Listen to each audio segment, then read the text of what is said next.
म्हातारं चळलंय, आमचं म्हातारं चळलंय. प्रेम होण्यासाठी म्हणे वयाचं काही नसतं, असं कळल्यापासून आमचं म्हातारं चळलंय. बाबाची बाबागिरी वाढतच चालली आहे. 80च्या वयातही चक्क गर्लफ्रेंड शोधत आहे. विना तिकिटाच्या एसटी मध्ये दिवसभर हिंडतय आणि नाही काम कुठं झालं तर ढोसून घरी येतय. आता म्हणतो एखादा ग्रुप जॉईन करतो आणि हुकलेली चुकलेली एखादी तेथे मिळते का असं म्हणतोय.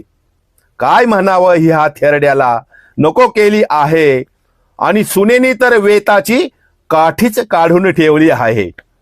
7-12 याचा म्हणून मूग गिळून गप्प आहे आणि कधी एकदाचा तिरडीवर जातोय याची वाटच बघून आहे. म्हातारं चळलंय, हो आमचं म्हातारं चळलंय.